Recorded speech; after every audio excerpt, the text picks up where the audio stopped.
last video, I ended by talking about competing in another triathlon. I talked both about doing an Olympic distance and another 70.3, but with those came complications, and those complications were timing. And truly it was desire to put myself through another 5 weeks of intense training and whether or not I had that in me to do. I've come to a decision, and before I tell you what the decision is, I'm gonna talk about my thought process a little bit. I'm already planning on riding the bike a lot. I was gonna continue running because I have the Broad Street 10-mile run next week. If I was gonna do an Olympic distance triathlon, I was gonna continue to swim. But then I was thinking, if I was gonna do an Olympic distance triathlon, why would I sell myself short? And what I mean by that is I've just trained for the last 4.5 months for an Ironman 70.3. I will never in the near future have the same amount of time that I've had for the last 4.5 months, plus these next 5 weeks, to train as consistently with the same intensity as I have these past few months. So I'm in peak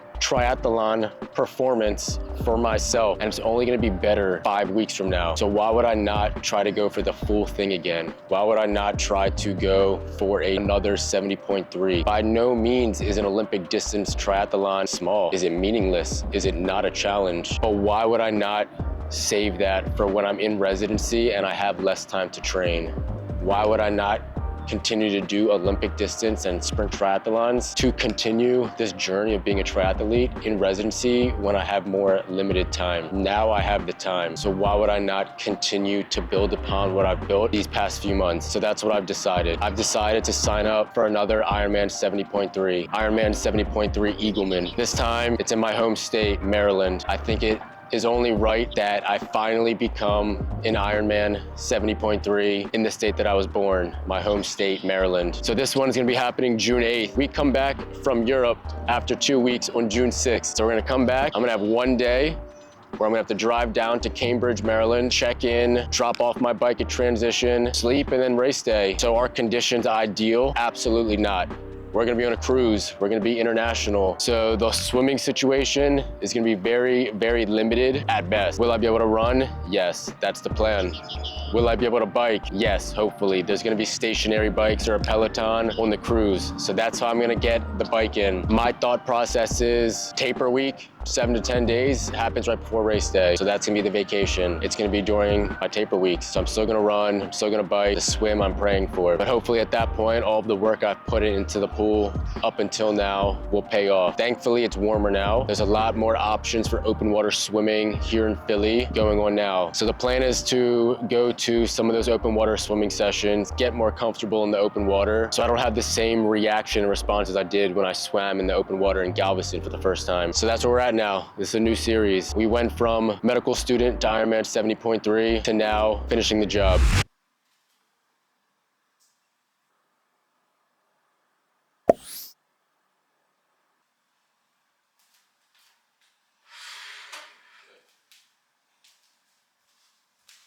If you've been watching the channel for a while, or if you're new, this is typically my breakfast that I eat every single day. Eggs and oatmeal. Depending on the time of year or what my current goals are for fitness, nutrition, how I look, is how I slightly make adjustments. Whole egg to egg white ratio. Generally, a whole egg is 70 calories. Egg white, 17 calories. So if I typically eat 4 eggs, if I change the ratio up for a couple of those eggs, I can save a couple hundred calories per omelet alone. So now instead of eating 4 whole eggs, I'm eating 1 whole egg and 3 egg whites. That's what my omelet looks like. High in protein, lower in calorie, because I still eat 3 servings of oatmeal, and that's where the vast majority of my calories come from for breakfast. And you're probably wondering why 3 servings of oatmeal? Is that a lot of oatmeal? It is a lot of oatmeal, but I feel like I need to start my day off being full and staying full for long. Especially when I was in the hospital, very early mornings. I could have a 7:30 surgery that's 5 hours long, so I need to have a very full breakfast that's gonna last me from 4:30 a.m. until maybe 12:30 p.m. So this is where we're at now. This is breakfast. I'll walk you through the equation that I used to recalculate all of my macros, and that is how I'm basing all of my nutrition for the next 5 weeks. Let's talk about this equation.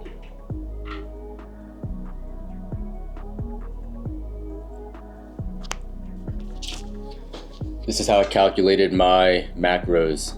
The first thing you want to do is use your weight in pounds times 15. And if I can remember correctly, 15 was a range. It was probably 14 to 16, and I picked the middle number.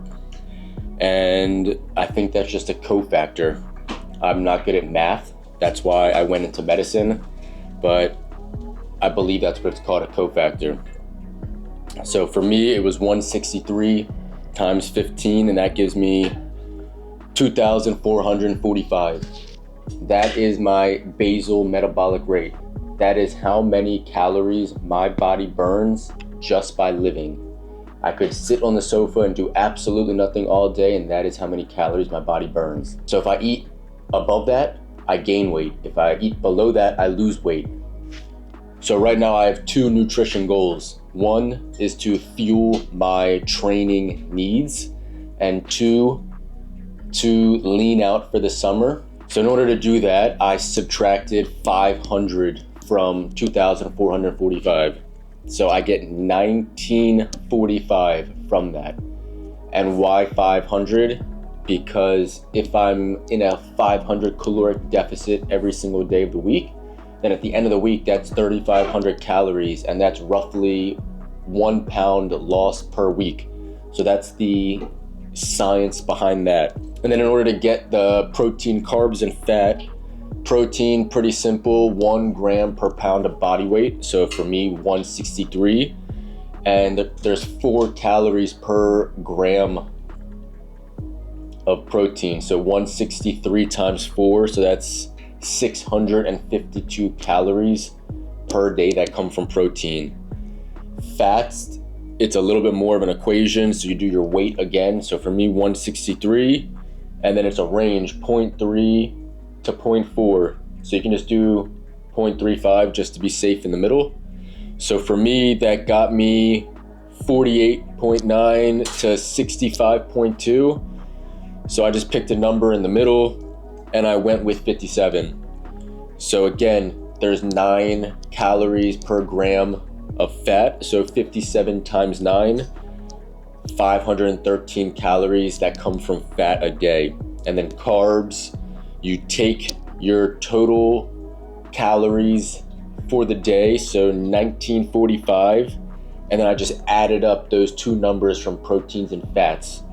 So for me, that's 1,165. So that leaves me with 780. So do a little bit of reverse calculating there. So you do 780 divided by 4, because there's 4 calories per gram of carb. So that leaves me with 195 grams of carbs. So if you could follow with that, good job. If not, I understand it's a little complicated. I'll throw this up again so you can see it. But this is the math that I used. I broke it down, and at the bottom you can see the protein, carbs, and fat.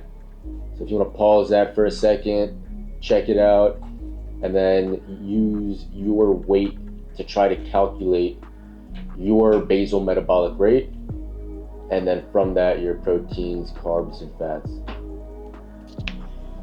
So that's what I'm going to be using to dial in the nutrition, not only to make sure I'm fueled up for training, but also for the secondary goal of leaning out for the summer. My macros for breakfast are 481 calories, 72 grams of carbs, 11 grams of fat, and 28 grams of protein. Here we go. This is season 2. This is called finishing the job. The swim was canceled for my first Ironman 70.3, so I'm only 2/3 of an Ironman 70.3. We are heading out now to go pick up Sam, to go to the pool and make our return for the first swim since Ironman Texas 70.3 2 weeks ago. Starting today, I'll have 5 weeks of swim training, bike training, and running training before I go away to Europe for 2 weeks. So this is a critical and important 5 weeks to get essential training in, especially on the bike and swimming, since on the trip I can at least run still, but I won't be able to get time in the pool or much time on the bike. So it's gonna be super important for me to get great swim sessions in. So I'll take you along. We'll see how Sam does in the pool. We'll see how I do in the pool after taking 2 weeks off. Hopefully it comes back very quickly, like riding a bike, and we'll go from there. I'm not a great swimmer, but hopefully I can teach Sam something and he gets something out of it too. So this is where we're at.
Amazing how humbling every swim session is. Today was the second swim back since race day on April 6th.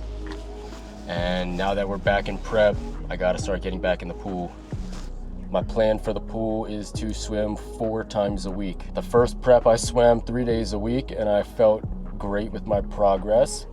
But being that the swim is still my weakness and what I'm most scared of, I'm going to increase the volume while I have the time and try to get as confident as I can in the pool. Now that it's warmer out, there are options for open water swimming, so I'm gonna try to at least get 1 open water swim session in before race day again, just to be more confident not only in the swim, but in the open water swim. So today, we got back up to 1,500 yards. Monday, I can only do 1,000. The lactic acid buildup in my back was unreal. Today, it built up, but then it kind of faded away, and I was able to finish it out. So we're getting back after it. The swim, still my weakness and I'm most scared of, but the only thing I can do is keep putting in the work and keep making progress each day. The biggest flex fail is when you wear an Ironman swim cap to the pool and you suck at swimming, and then you look over and the person who's swimming next to you, laps non-stop, has an Ironman water bottle. So this is kind of a typical lunch I'm gonna do. The Ben's ready rice, and I just got this Trader Joe's strips chicken. I'm using a cilantro and lime, more Mexican flavored one now. So the serving size of this is 3 ounces of chicken, 85 grams for 120 calories, 26 grams of proteins, no carbs, 1.5 grams of fat. So the past couple of days I've just been doing 100 grams, a little bit more, That should keep me fuller longer. And I do eat a whole pack of this rice. So that's 420 calories and 86 grams of carbs. So only for the past 2 days, I've been using MyFitnessPal just to kind of track my intake to make sure I am, one, eating enough, and two, being in that deficit. So just to pull up yesterday's MyFitnessPal. So let's see, add lunch from yesterday, grilled chicken strips, ready rice jasmine. So that is in total 540 calories, 86 grams of carbs, 6.5 grams of fat, and 33 grams of protein. So that's what lunch looks like. And I'll show you exactly what it looks like on a plate in a second. So this is what we're working with now. I ended up just using all the chicken that was left. It was 135 grams. Got the pack of rice, and I added a little avocado. So I forgot yesterday, I just added 1 avocado to dinner because I had a half for lunch and a half for dinner. So it doesn't matter where you put the calories as long as they're in there for the day. So I just added 1 avocado to dinner last night. So all in all, let me look up what a half avocado is calorie-wise. So it's 113 calories. Add that to about 520, I think I said. So 633, if my math is right. So that's what we're looking like. It's a lot of food. That'll fill you up. Plenty of protein, plenty of carbs, some healthy fats. So that's lunch right there. It's gonna fuel me for the rest of the day until dinner. This is obviously not a bad starting point. My legs are pretty lean, some abs showing, but I'm still holding on to some body fat. Please ignore that juicy pimple on my back. But this is a starting point. The scale told me I was about 15%, so take that for what it is.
All right, last but not least, dinner.